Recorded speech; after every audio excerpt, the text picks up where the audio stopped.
Membalas suami yang main gila. Bab 015. 1. Sari, liri ibu mertua.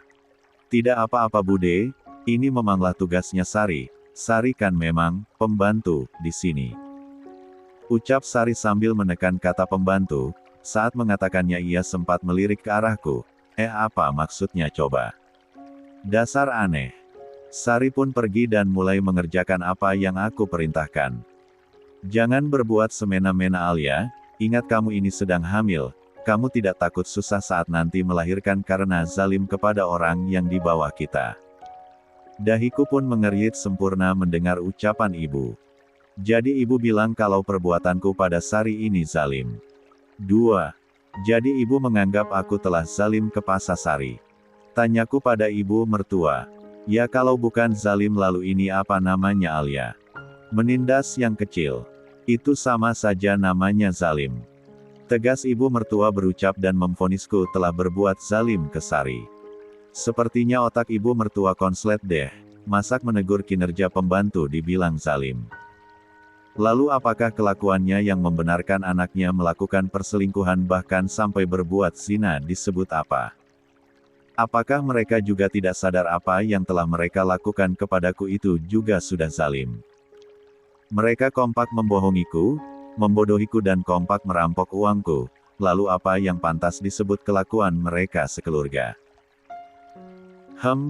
Terserah ibu mau bicara apa, Tuhanlah yang berhak memvonis apakah hambanya itu zalim atau tidak, yang kulakukan sudah benar, aku menegur Sari karena kinerja buruk dan ia sudah lancang berlaku seenaknya di sini seolah ini rumahnya sendiri. Ucapku masa bodoh, lama-lama meladeni ibu cuma bikin tensi darahku naik saja, Capek deh. Ini memang akan menjadi rumah Sari juga, karena sebentar lagi ia akan ucap ibu mertua terpotong, kemudian ibu pun membekap mulutnya sendiri. Aku pun menaikkan sebelah alisku.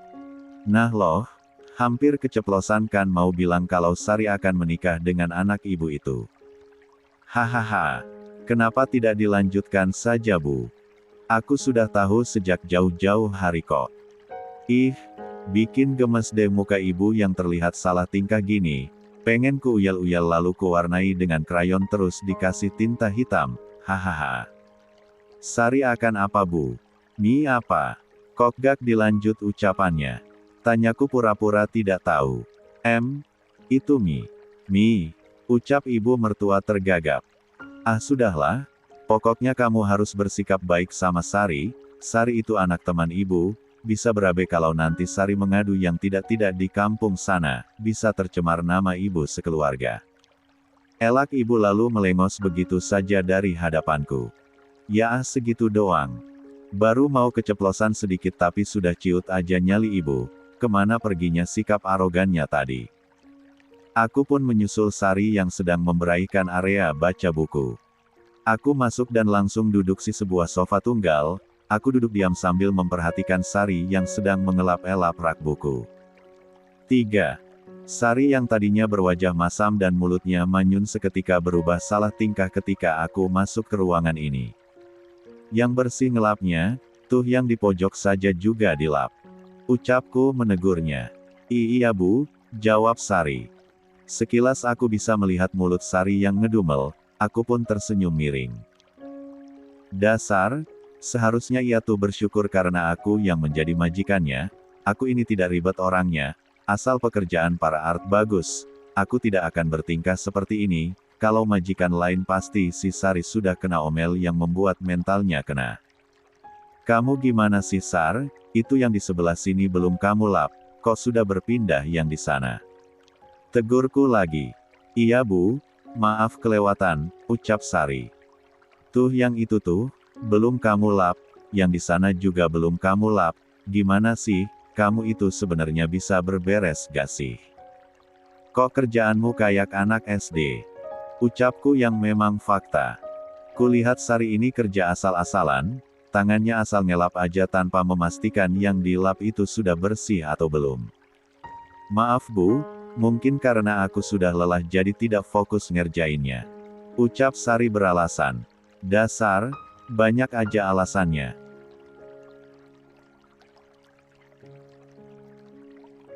Baru juga mulai, sudah ngeluh lelah aja, lagian nih kamu ini cuma dibagi lantai sini aja, sedangkan yang lain dikerjain sama si Reni, dan lantai paling atas dikerjakan oleh Pak Dadang, baru segini sudah lelah Sari. Lalu apa kabarnya jika satu rumah ini kamu kerjakan sendiri? Apakah kamu akan mati berdiri? Ucapku geleng-geleng kepala, benar-benar si Sari ini, mengapa juga aku dulu menerimanya jadi artku, sudahlah menghancurkan rumah tanggaku, ini kerjaan pun tidak pecus, tidak ada yang beres dengan pekerjaannya. Karena ibulah yang meminta Sari untuk bekerja di rumahku, aku yang kala itu masih dalam mode nurut dan tidak enakan pun menerima Sari, padahal waktu itu aku tidak butuh art lagi, semuanya sudah dihandle sama Reni dan Mbok Surti, terkadang dibantu juga oleh Pak Dadang suami dari Mbok Surti. Sari hanya diam menunduk, tangannya masih bergerak ngelap di tempat yang itu-itu saja. Kerjakan yang benar, sampai bersih, nanti akan aku cek bagaimana ruangan ini set setelah kamu bersihkan.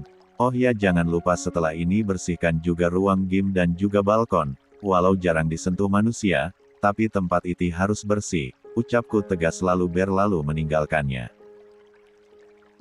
Heran deh, karena sekarang aku tidak lagi ngegame mereka seenak udel tidak membersihkan tempat itu, walau tidak lagi aku gunakan, tapi tempat itu haruslah selalu dibersihkan setiap hari, si Sari itu aku bayar untuk membersihkan rumah, dan kebetulan ruang game perpustakaan mini dan balkon yang di pojok itu bagian Sari, mentang-mentang jarang digunakan ia malah abai dan tidak membersihkannya, enak saja mau makan gaji buta, dikiranya duit untuk bayar mereka tinggal metik dari pohon apa. Sudah jam 4 sore, aku susah mandi dan sudah wangi, dan tentu saja aku sudah menjalankan kewajibanku sebagai muslim. Setelah selesai dengan kegiatanku, aku pun keluar dari kamar dan turun ke lantai bawah. Masak apa Mbok? Tanyaku pada Mbok Surti. Mbok Surti ini adalah salah satu orang yang bekerja lumayan lama di rumah Mama dan Papa. Ketika aku pindah ke rumah ini, Papa pun menyuruh Mbok Surti dan juga suaminya untuk membantuku untuk mengurus rumah. 4. Ini non, pepes ikan mas. Tadi tuan request ingin makan ini. Jawab si Mbok yang tentu saja membuat alisku menyatu. Pepes ikan Mbok? Tanyaku tak percaya. Pasalnya yang kutahu Mas Faris itu tidak suka makanan yang berbau ikan, katanya ikan itu amis, ia maunya perdagingan, daging sapi, daging kambing dan juga daging ayam, ikan dan apapun jenisnya Mas Faris tidak suka, tetapi ini kok tiba-tiba minta dibuatin pepes ikan mas. Kok aku mencium bau-bau mencurigakan ya? Iya non, tadi siang tuan telepon katanya menu makan malam harus ada pepes ikan masnya, jawab si Mbok. Dan yang di wajan itu apa Mbok? Tunjukku pada wajah yang ada di sebelah si Mbok, wajan itu sedang ditutup, jadi aku tidak tahu si Mbok sedang masak apa, tapi dari aromanya sangat harum, seperti ungkepan ayam. Ini lagi ungkep ayam non, tadi tuan juga pesan ingin ayam bakar, jawab si Mbok lagi, nah betul kan tebakanku, kalau si Mbok lagi ungkep ayam. Kalau menu ayam, aku tidak heran lagi, karena setiap kali makan menu ayam tak pernah ketinggalan, yang jadi pertanyaan siapakah yang hendak makan pepes ikan mas itu. Aku tahu semua anggota keluarga Mas Faris tidak suka ikan mas, sukanya ikan piranha. Hahaha bercanda, maksudnya sukanya ikan patin yang tulangnya sedikit dan dagingnya yang selembut kapas. Ikan mas kan tulangnya banyak, jadi mereka ogah ribet jika sedang makan masih harus sibuk memisahkan tulang dari daging ikannya. Tiba-tiba Sari datang dengan tubuh yang penuh dengan keringat. Mbok, sudah matang ya pepes ikannya? Tanya Sari yang tidak menyadari keberadaanku. Kebetulan aku sedang ambil air di kulkas, dan setengah badanku tertutup pintu kulkas. Belum, ini baru saja Mbok kukus, tapi kok kamu bisa tahu kalau Mbok masak pepes ikan? Kamu kan sibuk bersihin lantai 2. Jawab si Mbok yang menjawab sudah kecurigaanku. Oh, jadi ceritanya si bumil muda ini sedang ngidam pengen makan pepes ikan mas toh. Seperhatian itu ya Mas Faris sehingga relain telepon rumah minta dibuatkan pepes ikan khusus untuk selingkuhan. Cek, romantis sekali.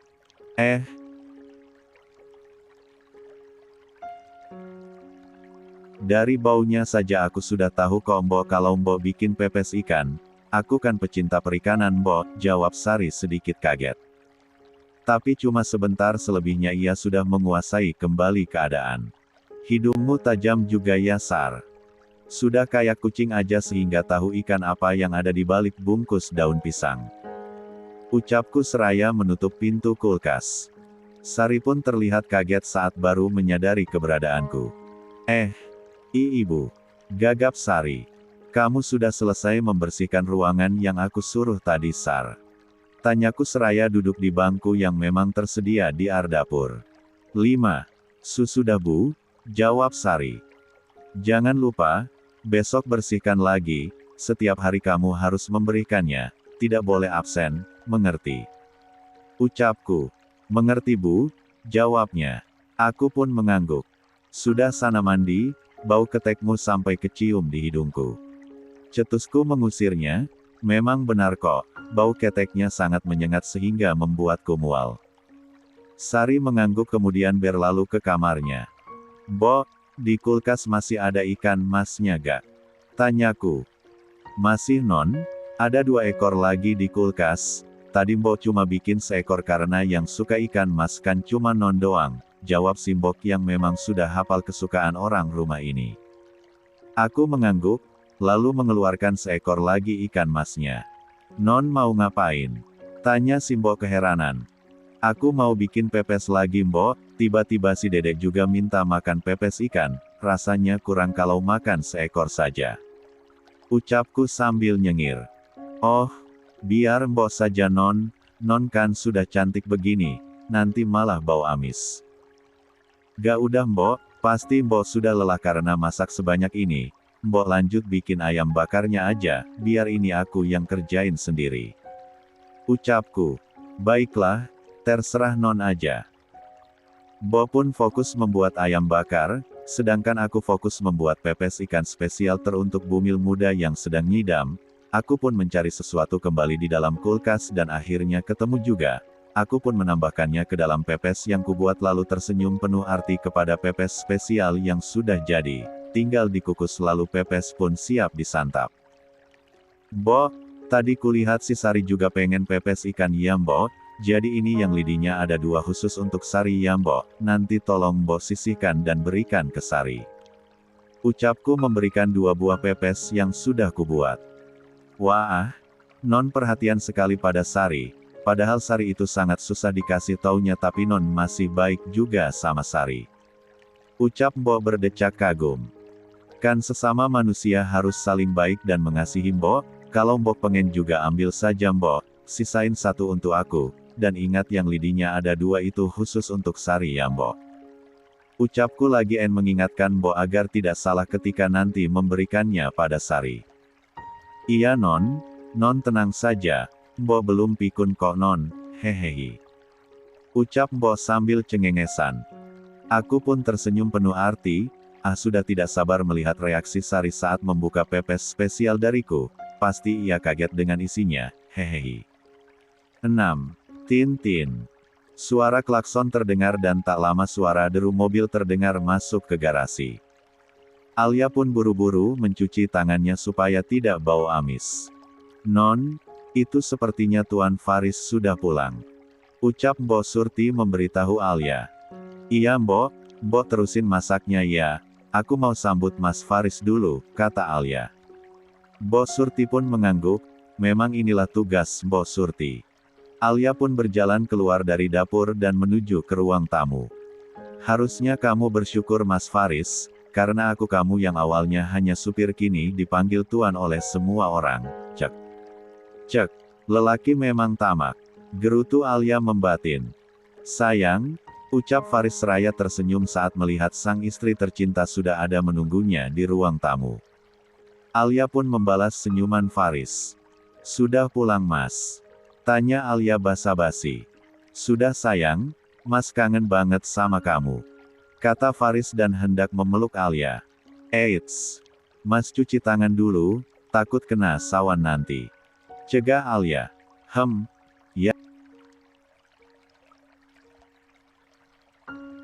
Ya. Kamu ini, Percaya aja yang begituan, ucap Faris sedikit memutar bola matanya jengah. Percaya gak juga sih mas, tapi kan harus menghormati apa yang dikatakan orang tua. Ibu kamu pun juga pernah berkata begitu juga kan? Lalu apa salahnya aku menerapkannya? Kan demi kebaikan bayi kita.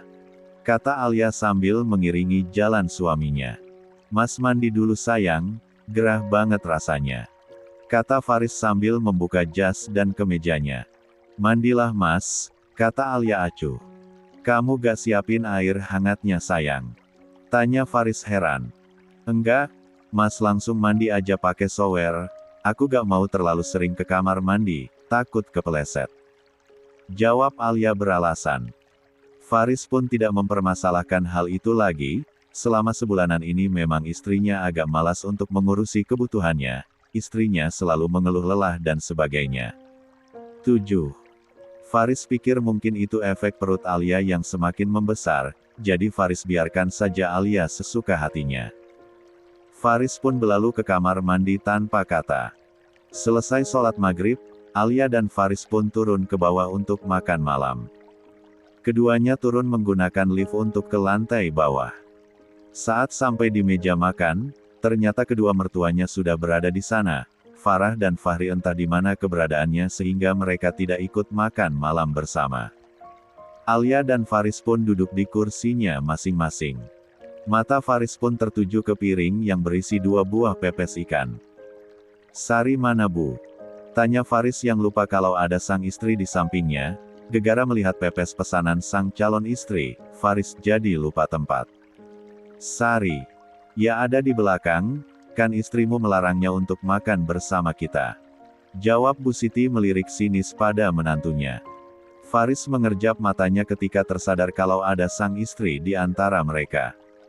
Kamu ngapain nanyain Sari mas? Tanya Alia mengagetkan Faris.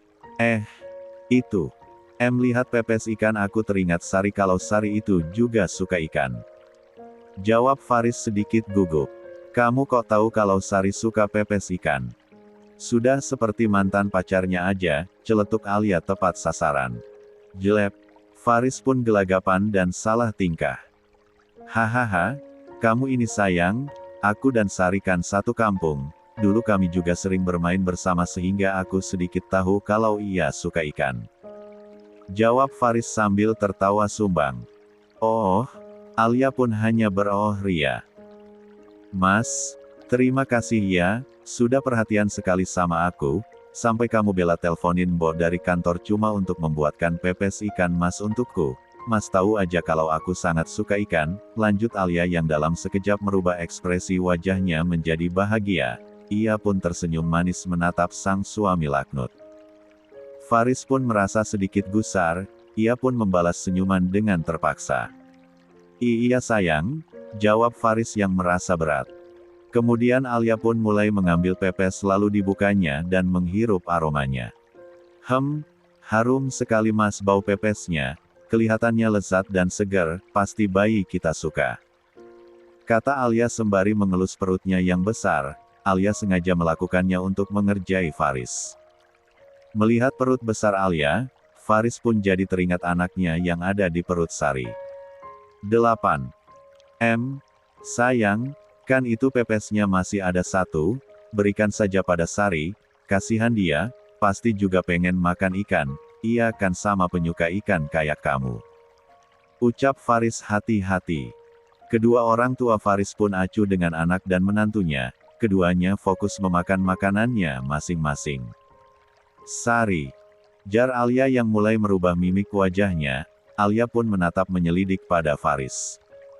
Ditatap seperti itu oleh sang istri Aris pun merasa gugup. Kenapa kamu menatapku seperti itu sayang? Gagap Faris. Mas perhatian sekali sama Sari, sampai-sampai mikirinnya segitunya. Cetus Alia. Wajarlah Faris perhatian sama Sari, Sari kan teman sepermainan Faris semasa kecil. Kamu ini jangan pelit sama orang, ketimbang pepes aja dibikin ribut.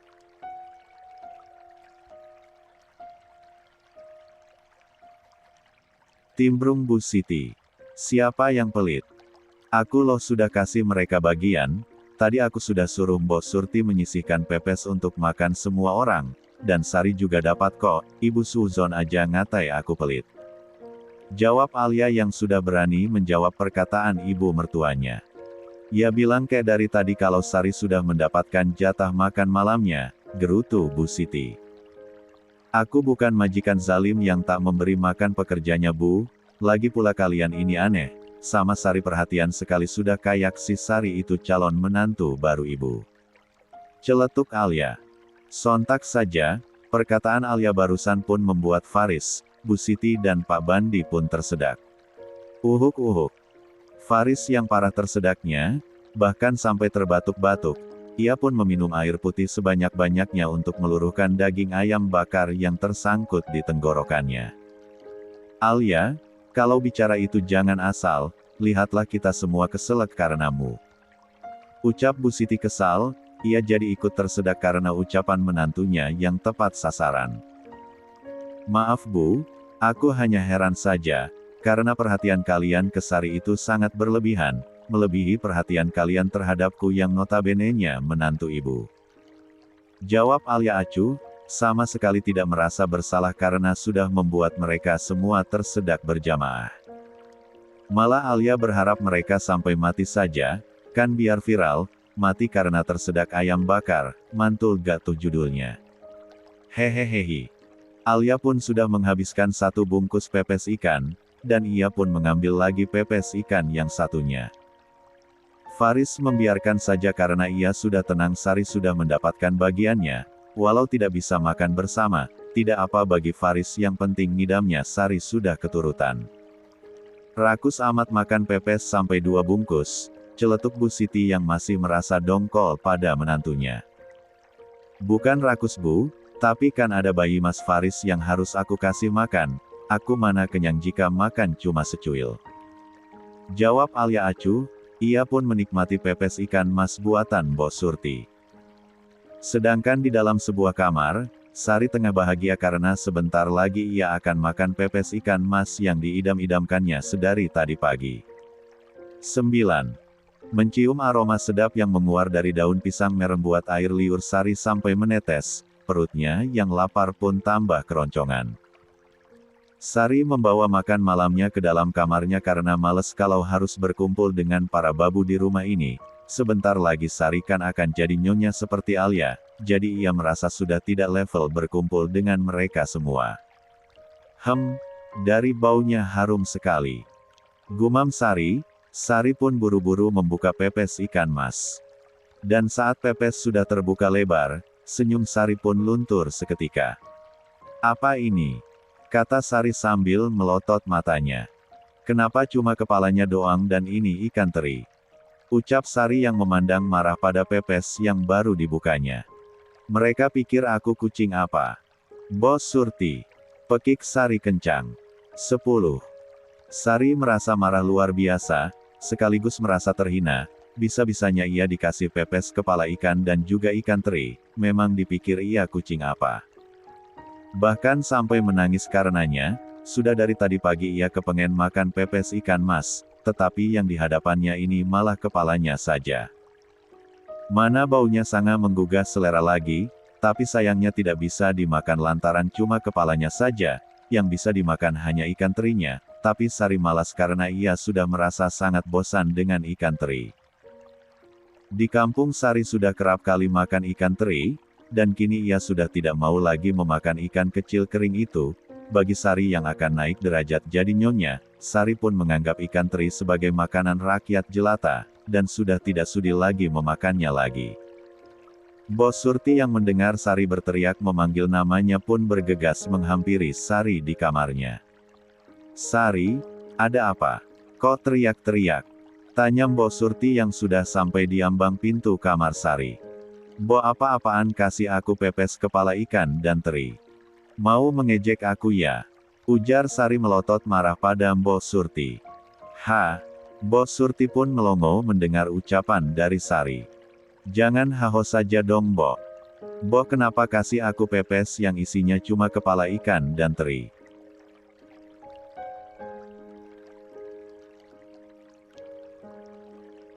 Mbok mau menghina aku yang cuma berasal dari kampung. Iya, ujar Sari lagi semakin menatap sengit Mbok Surti. Mbok Surti menggeleng keras karenanya. Kok bisa jadi ikan teri? Iya sih ada kepala ikannya, tapi masih ada dagingnya kok, karena tadi Mbok potong ikannya jadi 2, kata Mbok Surti. Mbok kira aku bohong. Lihat saja kalau tidak percaya. Ucap Sari sambil menunjuk ke arah pepes yang masih belum tersentuh. Mbok Surti pun masuk lebih dalam ke kamar Sari lalu melongok melihat pepes ikan yang sudah terbuka lebar tetapi masih utuh. Mbok Surti pun juga kaget melihat isi dari pepes itu. Mengapa bisa pepes yang dibuatnya berubah jadi kepalanya saja dan juga ikan teri? Tidak mungkin kan ikan mas bertransformasi jadi ikan teri. Mbok Surti pun menggeleng-gelengkan kepalanya saat pikiran konyol melintasi otaknya. Kok bisa jadi ikan teri? Lalu kemana daging ikan masnya? Tanya Mbok Surti juga kebingungan. Jangan pura-pura bodoh Mbok. Mbok kan tadi yang masak. Pasti mau ngerjain aku kan karena mau balas dendam karena aku pekerja kesayangan Bude Siti, sentak Sari. 11. Otak Mbok Surti pun tiba-tiba berputar ke beberapa jam saat yang lalu. Mbok, ingat ya yang tusuk lidinya ada 2 ini untuk Sari, aku khusus membuatkan ini untuknya. Mbok Surti pun teringat perkataan nonanya tadi sore. Mengapa Non Alia berikan ini untuk Sari? Gumam Mbok Surti yang masih didengar Sari. Apa maksudnya itu Mbok? Jadi ini adalah kerjaannya Bu Alia? Tanya Sari yang sudah mulai merah padam wajahnya. Sari ingat, kalau majikannya tadi sedang ada di dapur. Dan Sari pun jadi berpikir kalau ini ulahnya Alia. Tidak. Bu Alia tadi cuma bantu iris cabe aja di dapur. Kata Mbok Surti yang salah tingkah. Mbok Surti merutuki mulutnya yang ketika bergumam tidak bisa pelan, ibarat kata kayak panci bocor. Tidak udah kau bela dia Mbok, wanita itu memang iblis. Kata Sari yang sudah meluap-luap kemarahannya. Biar ku beri pelajaran wanita manja itu. Beraninya ia menghinaku. Kata Sari yang sudah sangat murka, Sari pun mengambil pepes ikan itu dan membawanya keluar. Apa maksudnya itu Sari? Jangan lancang kamu. Non Alia itu majikan kamu. Pekik Mbok Surti yang tidak digubris sama sekali oleh Sari. Sari terus berjalan cepat menuju ruang makan di mana semua orang sedang menikmati makan malam. Tak lupa Sari juga membawa serta pepes ikan untuk ditunjukkan ke semua orang. Brak. Sari langsung menggebrak meja makan. Tentu saja semua orang kaget dengan aksi dari Sari, termasuk juga Alia. Karena tadi ia menikmati pepes ikan yang begitu lezat, ia pun tidak menyadari kedatangan Sari. Ada apa Sari? Kamu ngagetin kami aja. Ujar Bu Siti membentak calon menantunya, bukan apa aksi Sari barusan membuat jantungnya hampir copot, untung saja ia tidak keselak tulang ayam, karena saat Sari menggebrak meja tadi Bu Siti sedang memakan cekernya ayam. Apa-apaan kamu? Apa kamu tidak punya sopan santun? Beraninya seorang pembantu menggebrak meja pada majikan. Sentak Alia marah, jantung Alia sampai berdebar-debar karena ulah Sari yang sangat tidak beretika ini. Kamu yang apa-apaan? Kenapa kamu kasih pepes kepala ikan dan teri kepadaku? Kamu mau menghinaku yang miskin ini? Iya. Entah keberanian dari mana Sari bisa balik membentak Alia. Kamu bicara apa Say? Sari. Tanya Faris yang hampir keceplosan memanggil Sari dengan sebutan, sayang. Tanya pada istrimu itu Mas Faris. Dia teganya memberi aku pepes kepala ikan dan ikan teri, memang dia pikir aku kucing. Seru Sari mengadu pada Faris, kali ini Sari dengan lantang memanggil Sari dengan panggilan Mas, tidak Tuan seperti biasanya. Alia yang sudah menormalkan detak jantungnya pun menatap datar pada Sari. Sayang. Apakah yang dibilang Sari itu benar? Kalau kamu memberinya pepes kepalanya saja. Tanya Faris memastikan. 12. Alia menoleh pada suaminya. Kamu percaya dengan perkataannya Mas? Tanya Alia sambil mengangkat sebelah alisnya.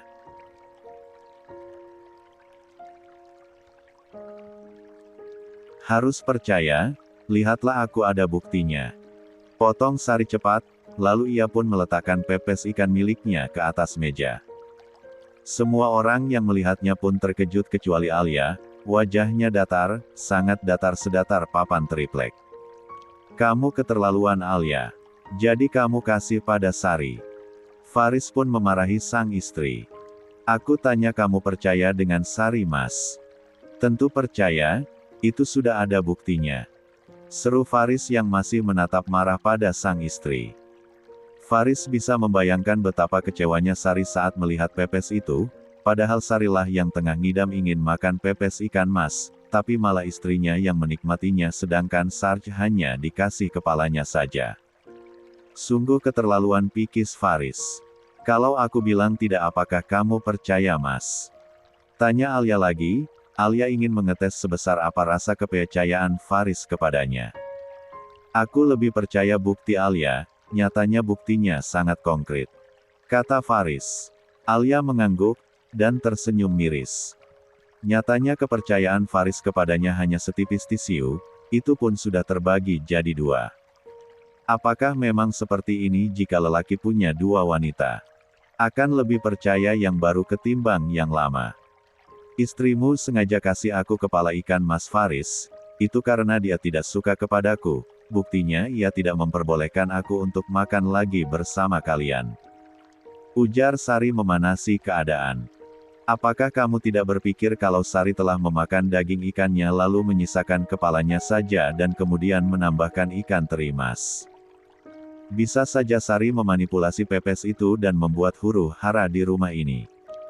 Cetus Alia memberi perumpamaan. Alia menyender di kursi dan menatap Faris dalam. Aku tidak mungkin melakukan itu Mas Faris percaya aku kan. Kamu tahu aku ini seperti apa, kita sudah saling kenal dari kecil dan seharusnya kamu tahu betul sifatku. Kata Sari cepat. Faris mengangguk. Sari tidak mungkin seperti itu Alia, aku sudah mengenalnya dari kami kecil. Desis Faris yang lebih percaya pada Sari. Sari pun tersenyum puas karena Faris lebih percaya padanya. Jadi kamu lebih percaya Jal Asteriseng itu Mas? Ujar Alia juga mendesis tapi masih dapat didengar oleh semua orang. Semua orang pun kaget mendengar Alia mengatai Sari, Jal, 13. Brak. Faris menggebrak meja karena tak terima wanitanya dikatai jaleng oleh istrinya. Faris bangkit berdiri dan menunjuk ke muka Alia. Jangan sebut Sari Jal, Alia. Mengapa mulutmu sekarang busuk sekali? Bentak Faris yang wajahnya sudah merah padam. Loh kenapa kamu sampai segitunya saat aku bilang Sari itu Jael, Kata Alia sedikit menekan kata Jal, Plak. Saking tidak terimanya calon istrinya dikatai Jal, oleh istrinya, tanpa sadar Faris pun menamparkan Alia. Sudah kubilang, jangan panggil Sari Jal, apa kau tidak dengar itu? Desis Faris. Alia menatap tak percaya Faris sampai hati menamparnya, hanya karena Sari si Jal, itu suaminya sampai melayangkan tangannya. Sungguh luar biasa. Sari diam-diam pun tersenyum puas, memang inilah yang ia harapkan, Alia akan mendapatkan balasan karena telah menghinanya dengan memberi pepes kepala ikan. Rasakan, batin Sari. 14. Pov Alia. Aku sungguh tak percaya, Mas Faris yang biasanya lemah lembut terhadap istri kini berani menamparku hanya karena aku menyebut selingkuhannya Jal, Lah memang benar kan kalau Sari itu Jal, Memang sebutan apa yang pantas bagi wanita simpanan dari suami orang? Lon asteris. Pelacur. Genggek. Apa pelakor? Sudahlah, menurutku itu sama saja. Lalu kenapa juga lelaki berengs ini tidak terima? Faktanya Sari seorang Jal, yang merebut suami orang. Ku melirik ke arah Sari, ia tengah tersenyum puas karena melihatku ditampar oleh suamiku yang sebentar lagi akan jadi suaminya. Sial. Aku benar-benar tidak menduga kalau Mas Faris akan menamparku, kalau saja aku tahu aku pasti akan mengelak, jika ditanya apakah sakit. Tentu saja sakitlah, apalagi yang menamparkan ini suami sendiri, dan alasannya membela wanita selingkuhannya, sungguh sakitnya teramat luar biasa, sampai aku tak bisa mengungkapkannya dengan kata-kata. Sakit hati bukan karena masih mencintai, tapi statusku yang masih menjadi istrinya membuat harga diriku terluka. Dia terang-terangan membela selingkuhannya, dan aku tidak terima akan hal yang barusan ia lakukan kepadaku. Aku tersenyum miring menatap suamiku, tidak ada satu tetes pun air mata yang jatuh di pipi mulusku. Aku bukan wanita lemah yang diam saja ketika diinjak-injak oleh suami. Jika suami salah dan sudah zalim, wajib dilawan. Oke, karena ia berlaku kasar, aku pun akan sama. Ini dia yang duluan mulai ya. Aku hanya membalas perbuatannya saja, jadi jangan salahkan aku jika ia nanti sampai babak belur. Faris, apa yang kamu lakukan? Kenapa kau menapar istrimu? Tegur bapak mertua. Kulihat Mas Faris pun tersadar dengan apa yang baru ia lakukan. Sekilas aku bisa melihat raut penyesalan di wajahnya. Ia memandangi pipiku dan tangannya bergantian. Aku hanya tersenyum miring dan terus menatapnya. Sudahlah Pak, diam. Alia memang pantas mendapatkannya, dia ini istri yang tidak patuh pada suami, jadi sudah sewajarnya kalau Faris memberi pelajaran pada istrinya biar istrinya ini patuh dan tidak semena-mena pada kita. Terdengar ibu mertua membentak bapak mertua, ibu membela anaknya yang telah berlaku kasar kepadaku. Faris, kamu sudah benar nak, suami boleh memukul istri jika istrinya itu melawan. Dan kamu sebagai suami harus tegas supaya istrimu tidak berbuat zalim kepada kami lagi, ucap ibu mertua memprovokasi Mas Faris. 15. Lagi-lagi ibu mertua berkata kalau aku ini zalim kepada mereka, jadi meminta hak istri pada suaminya apakah disebut zalim. Mendengar kalau ibunya membenarkan perbuatannya barusan, seketika wajah Mas Faris yang sempat merasa bersalah tadi pun mendadak jadi memandangku sedikit sinis. Kalau saja kamu patuh padaku pasti aku tidak akan menamparmu Al, bagaimana? Apakah kamu sudah menyadari kesalahanmu? Ujar Mas Faris yang ternyata lebih mendengar kata-kata ibunya. Aku bangun dari dudukku, aku mengambil gelas lalu melemparkannya tepat ke arah Mas Faris. Prang!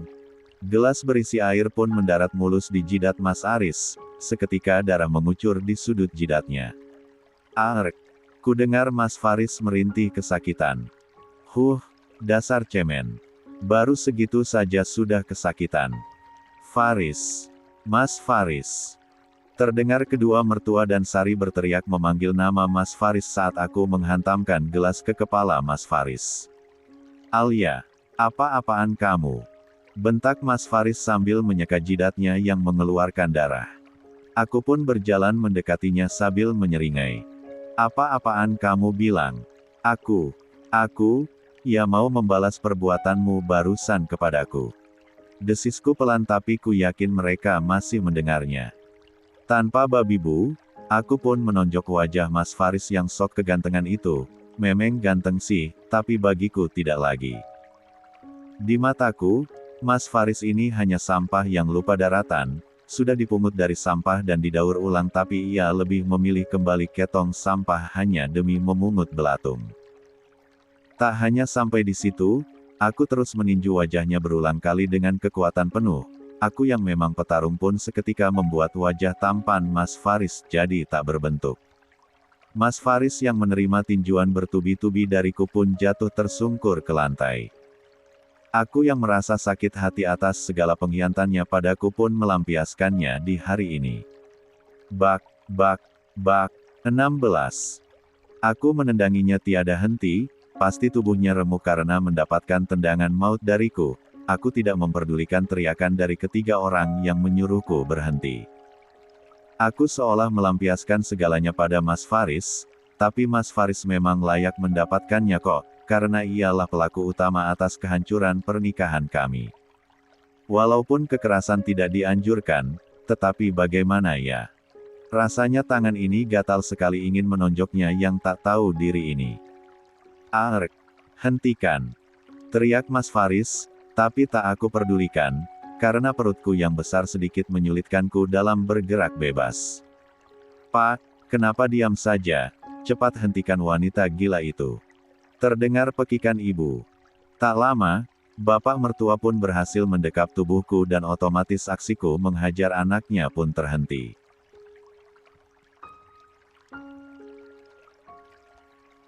Lepas. Santaku mendorong Pak Bandi. Dekapan terlepas dan bapak mertua pun jatuh terjerembab juga ke lantai. Aduh, pinggangku. Keluh bapak. Mas Faris. Huhuhuhu. Tangis Sari pecah saat melihat kondisi calon suaminya. Ibu mertua tak kalah histeris melihat anaknya yang babak belur karena perbuatanku. Dasar wanita gila, beraninya memukuli anakku, istri durhaka kamu. Teriak ibu mertua. Mas Faris terlihat merintih kesakitan, tapi mau bangun ia tak berdaya, pasti sekujur tubuhnya sakit lantaran aku tendangi tadi. Perutku rasanya sedikit nyeri, apakah ini akibat aku yang terlalu banyak mengeluarkan tenaga? Kedua wanita itu pun berusaha membantu Mas Faris. Kamu, seruku menunjuk Sari. Sari pun melirik ke arahku dan seketika ia ketakutan padaku. Kamu aku pecat. Bereskan barang-barangmu dan besok pagi-pagi sekali pergi dari rumahku. Ucapku menatap marah pada Sari. Gara-gara wanita sundal ini, semuanya jadi hancur berantakan begini. Memang bukan 100% kesalahan Sari, ada andil Mas Faris juga yang lemah iman sehingga tergoda dengan badan montoknya Sari. Tapi tetap saja, Sari yang sangat bersalah di sini. Perselingkuhan tidak akan terjadi jika si wanita tidak mau. Nyatanya Sarilah yang menggoda duluan sehingga Mas Faris dengan mudah terayu. Ibarat kata Mas Faris itu kucing, dan Sari ikannya, mana ada kucing jika si suguhi ikan menolak. Lelaki pun kebanyakan begitu, mereka akan mudah tergoda jika dihidangkan tubuh montok dan semok, apalagi 17. Gratis. Hanya 1:1000 lelaki setia di dunia ini, dan aku wanita yang kurang beruntung karena mempunyai suami macam kucing garong kayak Mas Faris. Menyesal. Tentu saja, tapi kembali lagi, mungkin ini takdir Allah yang digariskan di hidupku. Apa? Sari melotot tak percaya. Jangan asal memecat orang kamu. Kamu tidak berhak memecat Sari. Sentak ibu mertua tidak terima. Terserah aku, ini adalah rumahku, aku yang menggajinya bekerja di sini. Kalau ibu atau bapak tidak terima, silahkan angkat kaki dan ikut Sari pulang kampung. Ucapku tegas dan tidak menerima bantahan. Mereka syok mendengar ucapanku. Jenny, teriakku lantang memanggil pengawal pribadiku. Tak lama Jenny pun datang menghampiriku. Ya Nona, Anda memanggil saya? Tanya Jenny sigap. Antar aku ke kamar, ujarku pelan. Rasanya perutku kram, mungkin karena aku habis memukul orang jadi berefek pada perutku. Jenny mengangguk, lalu ia pun memapahku untuk masuk ke dalam lift. Jenny sama sekali tidak bertanya apa yang sedang terjadi. Inilah yang aku suka dari Jenny, ia orangnya acuh dan tidak kepo pada sesuatu. Anda baik-baik saja Nona? Tanya Jenny yang melihatku berkeringat. Aku tidak apa-apa, hanya perutku sedikit kram. Jawabku pelan. Apa lebih baik kita ke rumah sakit Nona? Anda terlihat pucat. Seru Jenny lagi, sepertinya ia khawatir dengan keadaanku. Aku hanya butuh istirahat, ujarku. Jenny pun mengangguk saja. Jenny memapahku naik ke atas tempat tidur. Jen, kemasi semua barang Faris, dan bawa ke lantai bawah. Titahku. Sekejap Jenny membulatkan matanya, tetapi ia mengangguk saja lalu mulai melakukan apa yang aku perintahkan tadi. 18. Satu hal lagi, berjagalah di depan kamarku, jangan biarkan siapapun masuk termasuk Faris, kalau lelah kau bisa bergantian dengan yang lain, ucap Alia. Jenny mengangguk mengerti. Kalau begitu saya permisi Nona, ucap Jenny yang sudah memberesi semua barang Faris. Alia mengangguk pelan, setelah Jenny pergi Alia pun memejamkan matanya, Alia merasa perutnya kram dan sedikit kencang. Ini barang Tuan Faris, ucap Jenny saat sudah sampai di lantai bawah. Semua orang pun memandang heran pada Jenny, termasuk juga Faris.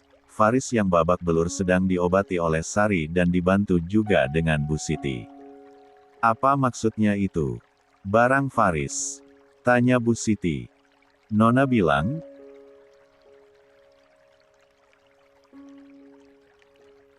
ia tidak mau lagi tidur dengan orang yang bisa saja membahayakan nyawanya, jadi mulai saat ini Tuan Faris tidak diperbolehkan untuk masuk ke dalam kamar lagi. Kata Jenny dengan wajah datarnya.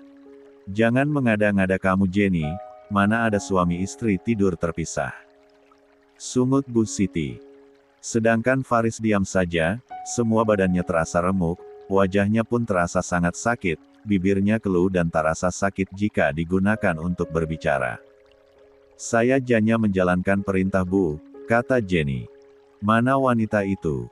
Dia sedang dikamarkan. Biar saya kasih pelajaran karena sudah berlaku kurang ajar terhadap suami dan mertuanya. Geram Bu Siti yang hendak pergi ke kamar Alia. Tapi dengan sigap, Jenny memasang badan untuk mencegahnya. Nona memerintahkan untuk tidak memperbolehkan siapapun naik ke lantai atas. Jika Anda bersikeras saya bisa berlaku kasar kepada Anda. Ucap Jenny tegas sambil menatap tajam Bu Siti. Bu Siti pun mengkerut nyalinya ditatap sedemikian rupa oleh Jenny. Dasar, kacung saja belagu. Umpat Bu Siti lalu berbalik kembali duduk di samping sang putra yang meneringis menahan sakit karena sedang diobati oleh Sari. Jenny diam saja saat dihina oleh Bu Siti. Setelah menyampaikan apa yang dikatakan nonanya, Jenny pun kembali ke atas untuk berjaga. Kenapa jadi begini Bu? Apakah Alia akan menceraikan aku karena aku tadi telah menamparnya? Lirih Faris. 19. Faris merasa was-was saat melihat sebuah koper yang berisi pakaiannya. Tidak mungkin, kamu tenanglah. Alia itu cinta mati padamu, jadi tidak mungkin ia akan menceraikanmu hanya karena masalah sepele. Saat ini mungkin ia sedang marah jadinya mengusirmu dari kamar. Kamu sabarlah dan besok pagi minta maaflah pada Alia. Kata Bu Siti yang sebenarnya merasa sangat khawatir. Mereka masih belum mendapatkan apa-apa dari Alia, jadi sebisa mungkin Bu Siti menyuruh Faris mengalah dulu untuk sementara waktu. Kenapa Mas Faris harus minta maaf Bu? Wanita itu pantas mendapatkan itu karena sudah jahat pada calon adik madunya. Sungut Sari merasa tidak terima. Sudah senang tadi ia melihat Faris menamparkan Alia, kok besoknya disuruh minta maaf. Diam kamu Sar, ini semua juga gara-gara kamu, andai kamu diam saja pasti semua ini tidak terjadi, lihatlah Faris jadi babak belur seperti ini, ketus Bu Siti. Kok ibu jadi nyalahin aku sih? Alianya saja yang kayak preman pasar, masak suaminya sampai digebukin begini. Gerutu Sari. Mendengar gerutuan Sari, Bu Siti pun memandang ke arah putranya. Faris, apa istrimu itu dulunya tukang pukul? Kenapa ia bisa seberingas itu padamu tadi? Tanya Bu Siti heran. Selama ini Alia selalu bersikap manis di depan Faris dan keluarganya, tidak pernah memperlihatkan kalau ia itu tangguh, dan Bu Siti pun merasa sangat heran saat menantunya bisa memukuli orang membabi buta, sudah seperti petinju saja. Faris menggelang. Gak tahu Bu, selama ini yang aku tahu Alia itu anak rumahan, tidak suka keluyuran dan ia sangat manja terhadap semua keluarganya. Ujar Faris. Mas, kamu sudah mendapatkan surat penting itu belum? Tanya Sari yang tidak tahu tempat. Faris mendengus. Di saat seperti ini kamu masih menanyakan itu Sar. Ucap Faris kesal. Set. Kemudian Faris mendesis karena bibirnya sakit saat dibuat banyak bicara. Pukulan istrinya sungguh luar biasa, bibirnya sampai sobek di kanan kiri dan itu sangatlah sakit. Faris sampai heran, mengapa bisa istrinya memukulinya seperti tadi. Faris merasa dirinya sudah seperti samsak tinju saja. Surat apaan sih yang kalian bicarakan? Bu Siti tidak mengerti dengan apa yang Faris dan Sari bicarakan. Sari pun celingak-celinguk ke kanan dan ke kiri memastikan tidak ada seseorang yang mendengar apa yang akan ia katakan. Itu loh Bu, aku menyuruh Mas Faris untuk mencuri sertifikat rumah ini dan kepemilikan perusahaan, kita balik nama sehingga di kemudian hari kita tidak ketakutan lagi kalau Bu Alia mengusir kita, jika semua ini sudah menjadi milik Mas Faris, maka kita bisa tenang.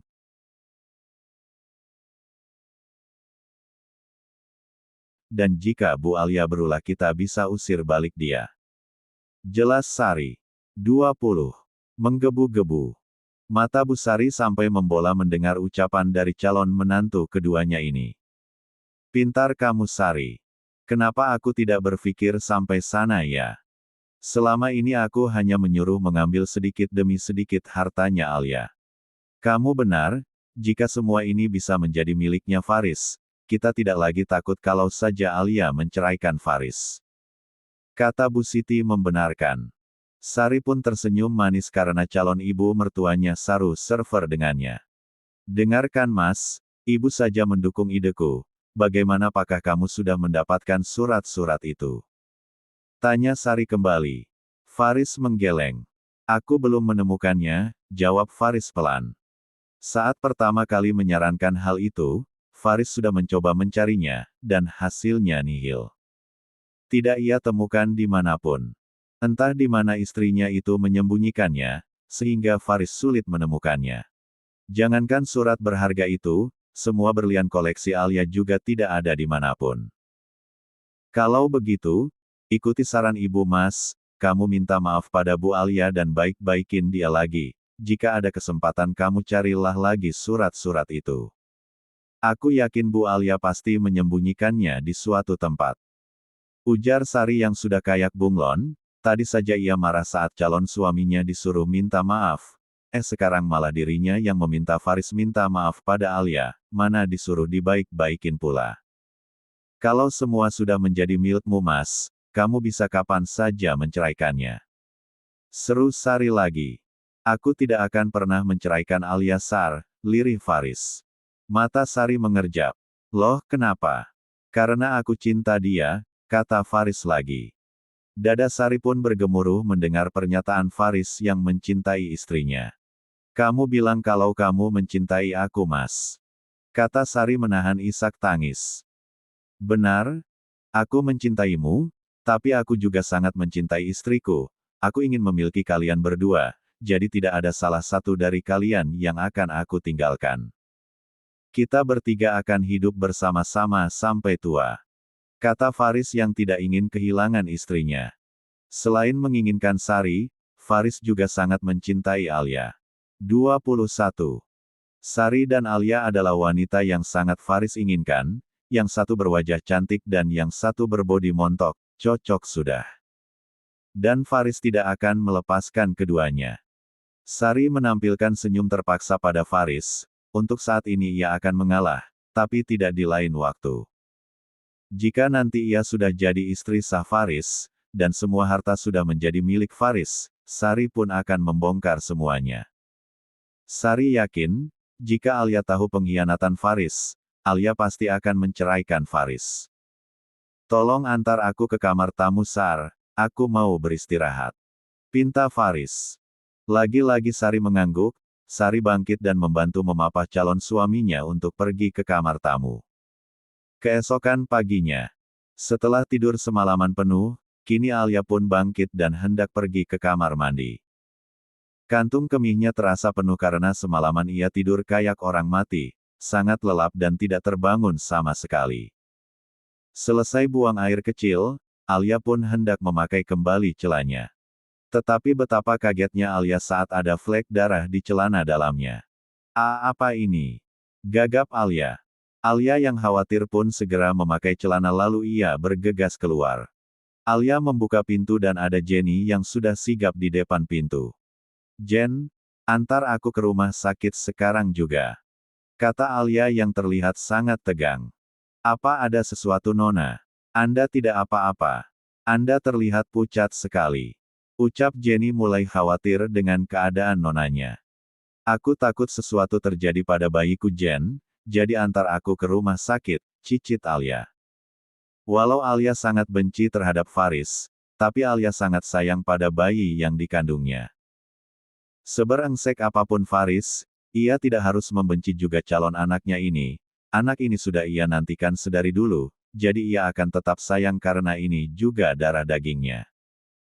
Dulu di setiap sepertiga malam Alia akan bangun untuk sembahyang, dan ia selalu berdoa agar cepat diberi momongan, dan saat sudah mendapatkannya Alia pun tidak akan menyia-nyiakannya hanya karena ayah dari bayinya mengkhianatinya.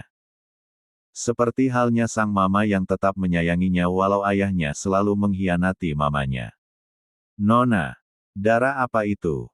ucap Jenny panik saat melihat ada aliran darah yang keluar dari pangkal paha nonanya.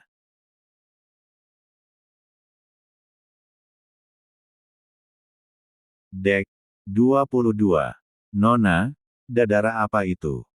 pekik Jenny panik saat melihat ada darah yang mengucur dari pangkal paha nonanya. "Dek." Alia pun kaget, ia menengok ke bawah dan benar saja, ada darah yang mengalir di sana, panik. Tentu saja, lebih malah. Alia takut terjadi sesuatu pada calon anaknya. "Jen, ayo antar aku sekarang," kata Alia yang suaranya mulai bergetar. Jenny mengangguk, ia pun memapa Alia untuk sampai di lantai bawah. Keadaan rumah masih sepi karena waktu yang masih sangat pagi. "Nyonya kenapa Mbak Jenny?"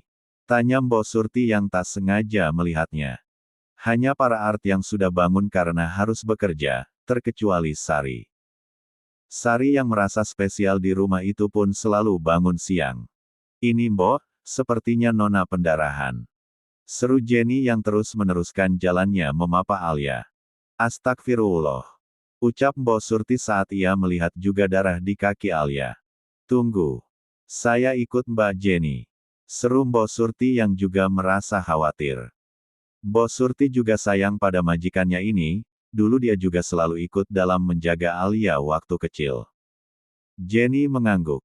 "Tolong jaga Nona di belakang Mbok," seru Jenny. Mbok Surti masuk dan duduk di samping Alia, Jenny juga sudah siap dengan kemudinya. "Kita berangkat sekarang Nona," seru Jenny memberi tahu. Alia mengangguk. "Cepatlah Jen," ucap Alia lirih. Alia menahan rasa keram yang semakin ia rasakan, ia juga merasa sangat takut kalau terjadi apa-apa pada bayinya. Seketika ia pun merasa bersalah karena kemarin sampai lupa diri saat menghajar Faris. Terlalu mengeluarkan tenaga dalam memukuli Faris, apakah ini akibat karena ia memukul Faris dengan tenaga? 23. Penuh. "Maafkan Bunda sayang. Bunda kelepasan kemarin," batin Alia. Karena waktu yang masih pagi hari, jalanan masih terlihat sepi, hanya menempuh perjalanan sekitar 15 menit, mereka pun sampai di rumah sakit. Jenny langsung membawa nonanya untuk masuk ke UGD. "Tolong!" teriak Jenny saat masuk ke UGD.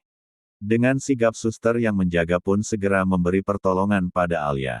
"Ini pendarahan," pekik suster pada kawannya. Tak lama Dokter Adisti pun datang. Tadi sebelum berangkat Jenny sempat menghubungi Dokter Adisti atas perintah sang nona. "Biar saya periksa dulu," ucap Dokter Adisti yang langsung memakai sarung tangannya. Ia pun mulai memeriksa perut Alia dan ia juga mengecek inti Alia apakah sudah ada pembukaan atau belum. "Sus, tolong ambilkan alat USG," seru Dokter Adisti. Sustet mengangguk lalu segera mengambilkan alat permintaan dari Dokter Adisti. Tak lama alat USG pun datang, Dokter Adisti segera memberikan gel di perut Alia untuk mengetahui kondisi kandungan Alia. "Siapkan suntikan," seru Dokter Adisti pada suster. Suster segera memberikan suntikan yang berisi obat kepada Dokter Adisti. Dokter Adisti menerimanya dan menyuntikkannya di perut Alia. "Pasang infus," seru Dokter Adisti kembali. Suster kembali mengangguk dan segera melaksakan perintah Dokter Adisti. "Nona, bertahanlah," seru Dokter Adisti pada Alia. Alia yang masih sadar pun mengangguk, wajahnya sudah pucat lantaran banyak mengeluarkan darah.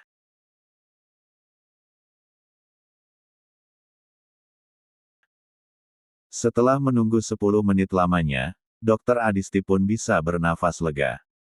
"Syukurlah Nona, pendarahannya berhenti," lirih Dokter Adisti. "Apakah bayiku baik-baik saja Dok?" lirih Alia. "Alhamdulillah, bayi Anda masih bisa diselamatkan," seru Dokter Adisti. "Alhamdulillah," ucap syukur Alia. 24. "Baiklah, kami akan memindahkan Anda ke ruang perawatan," selama 1 minggu full Anda harus bed rest dan harus dirawat di sini. Tidak boleh melakukan apapun kecuali ke kamar mandi. Ujar Dokter Adisti. Alia mengangguk. Iya dokter. Jawab Alia. Sus, persiapkan kamar VIP untuk Nona Alia. Kata Dokter Adisti pada suster. Baik dokter. Dokter Adisti pun keluar dari ruang UGD, Jenny dan Bos Surti yang dari tadi menunggu pun segera menghampirinya. Bagaimana keadaan Nona Alia dok? Tanya Jenny yang masih saja tegang. Alhamdulillah, kandungannya masih bisa diselamatkan, Nona sudah baik-baik saja dan akan segera dipindah ke ruangan, jawab Dokter Adisti. Jenny dan Adisti pun lega mendengarnya. Terima kasih dok, sudah menyelamatkan Nona, lirih Jenny. Dokter Adisti mengangguk. Saya hanya pelantara, hasilnya tetap Allah yang menentukan. Kedepannya tolong Nona Alia dijaga dengan baik ya, jangan biarkan beraktivitas dulu, kandungannya saat ini sedang lemah. Ucap Dokter Adisti. Pasti dok, seru Jenny. Merasa sudah menyampaikan kondisi Alia, Dokter Adisti pun pamit. Tak lama Jenny dan Bos Surti melihat berangkar Nona mereka dibawa oleh para suster menuju ke lantai atas. Mereka meyakini Alia akan dibawa ke ruang perawatan, lantas keduanya pun mengikuti para suster yang mendorong berangkar Alia. Lantai 3 ruang nomor 109, itulah kamar VIP yang ditempati Alia. Jenny melihat nonanya sedang memejamkan mata. Suster pun pergi dari kamar rawat Alia. Setelah beberapa menit berlalu, Bos Surti pun mulai berbicara. Apa kondisi Nyonya efek dari tadi malam Mbak Jen? Tanya Bos Surti.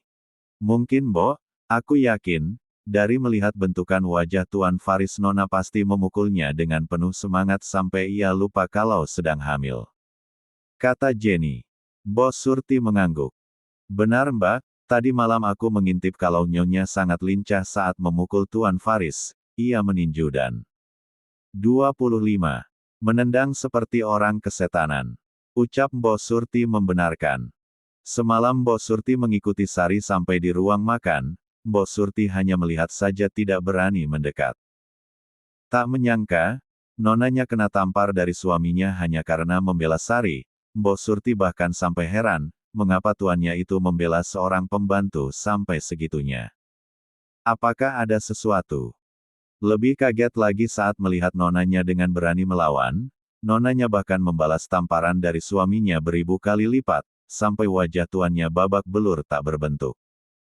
Mbak Jenny, kalau begitu saya pamit pulang dulu ya, nanti saya akan kesini lagi bawa makan siang dan keperluan Nyonya. Kata Mbok Surti setelah beberapa menit. Iya Mbok, Mbok hati-hati di jalan ya, kata Jenny. Bos Surti mengangguk lalu setelah itu ia pergi meninggalkan ruangan Alia. Jenny duduk di sofa dan menunggu nonanya yang sedang terlelap. 1 jam kemudian, Bos Surti sudah sampai di rumah. Baru masuk sudah disemprot oleh Bu Siti dan juga Farah. Heh, dari mana saja kamu? Pagi-pagi sudah keluyuran, mana tidak menyiapkan sarapan lagi. Mau kupecat kamu. Semprot Bu Siti sambil berkacak pinggang. Dalam hati Bu Siti bersorak gembira, ia senang lantaran bisa memarahi seseorang, ia merasa sudah seperti Nyonya betulan. Maaf Nyonya, tapi saya tadi ikut mengantar Nyonya Alia ke rumah sakit, kata Mbok Surti. Alis Bu Siti mengkerut. Ke rumah sakit. Kenapa dengan wanita itu? Tanya Bu Siti heran. Farah serius menyimak Mbok Surti. Nyonya Alia tadi pendarahan Nyonya Siti. Jawab Mbok Surti. Mata Farah membola mendengarnya. Syukurin. Itulah akibatnya telah durhaka pada suami. Ujar Farah. Bu Siti mengangguk membenarkan. Iya, itulah akibatnya melawan suami bahkan sampai memukuli suami sampai babak belur. Alia itu istri durhaka, dan itulah karma karena telah durhaka pada suami, jadi anaknya yang jadi korban. Timpal Bu Siti yang sama sekali tidak merasa prihatin, padahal anak yang dikandung Alia adalah cucu kandungnya, tetapi tidak ada sedikit pun rasa empati pada calon cucunya tersebut. 26. Bos Surti mengelus dadanya sambil beristighfar dalam hati. Nyonya, yang dikandung Nyonya Alia itu adalah cucunya Nyonya Siti. Tidakkah Nyonya Siti merasa khawatir dengan keadaan mereka? Tanya Mbok Surti yang merasa tidak habis pikir.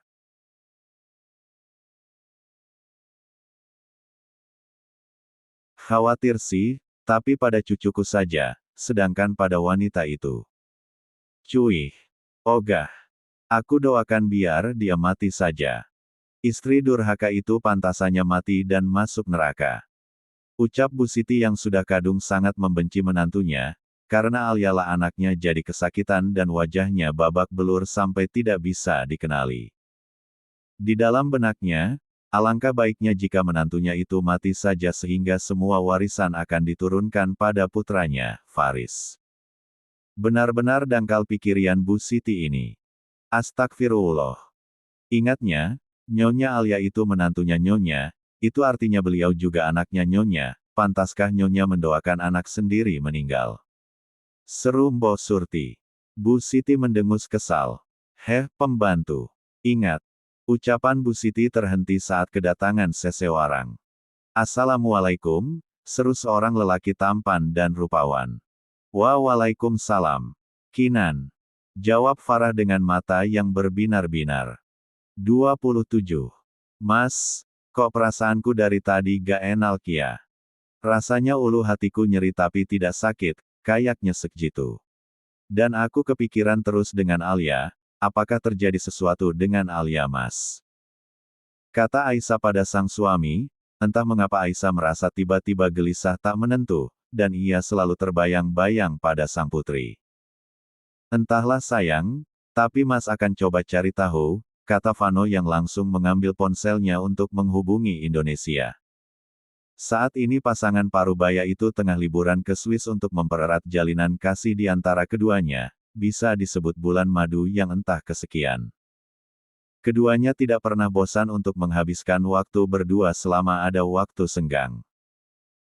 Kesibukan Vano sebagai pemilik Lehan Group membuatnya hampir tak punya waktu untuk sang istri, mumpung kantor tidak terlalu sibuk. Vano pun mengajak sang istri tercinta untuk liburan ke Swiss, tentu saja ingin bernostalgia karena di Swiss adalah salah satu tempat ia berbulan madu dengan istrinya. Tut, Vano mencoba menghubungi nomor sang putri. 2 kali panggilan tak terjawab. Tut, kembali, Vano mencoba menghubungi Alia lagi tapi tetap tak diangkat. Tidak diangkat sayang, kata Vano. Mas telepon siapa? Tanya Aisyah. Telepon putri kita, jawab Vano yang mencoba menelpon ke nomor lain. Mendengar itu, Aisyah pun semakin khawatir.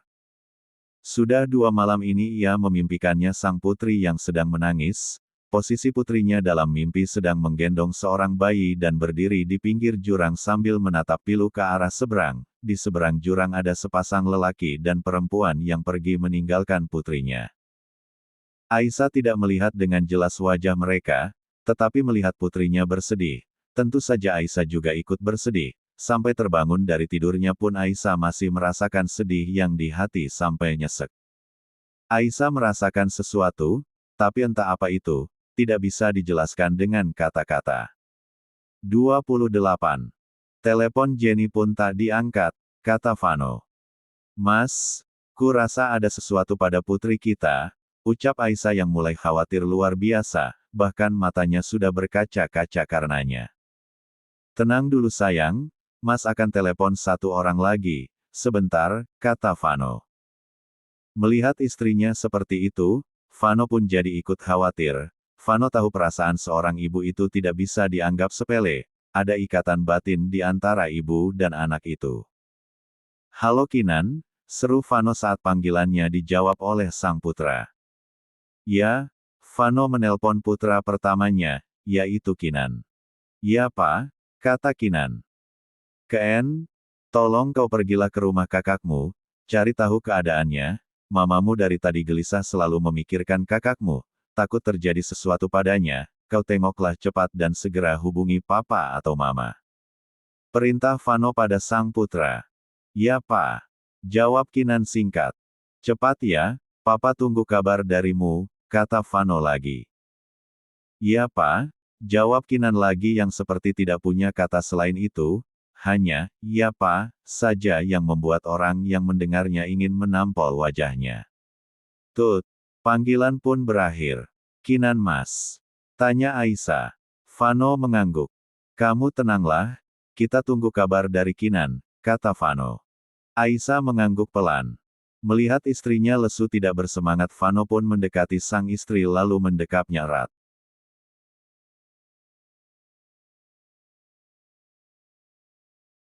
Kinan yang sedang di perpustakaan kampus pun segera memberesi peralatan bacanya lalu memasukkannya ke dalam ransel. Buku dari perpus ia kembalikan ke dalam rak, setelahnya ia segera melaksanakan titah dari papanya.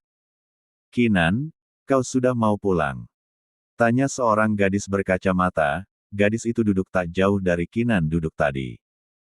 Kinan mengangguk saja tanpa ada niat menyahut, Kinan pergi begitu saja. Gadis itu memandangi kepergian Kinan tanpa adanya kedipan di matanya. Kaanu, gue pergi dulu, kau tungguilah itu Kenzi sampai selesai. Cetus Kinan saat melewati Kaanu yang 29. Sedang ngumpul bareng bersama temannya. Kaanu menoleh lalu mengerit. Lo mau kemana? Ingat pesan mama, kita pulang harus bertiga, gak boleh kurang satu pun. Kalau tidak kita semua akan dicambuk oleh Mama Singa. Kata Kaanu mengingatkan. Mama Singa yang dimaksud adalah mama mereka, siapa lagi kalau bukan Aisyah. Aisyah sangat tegas dalam mendidik semua anaknya, khusus untuk Triple KN, kalau pulang sekolah harus bertiga, tidak boleh pulang sendiri-sendiri, jika melanggar maka Aisyah akan menghukum ketiganya.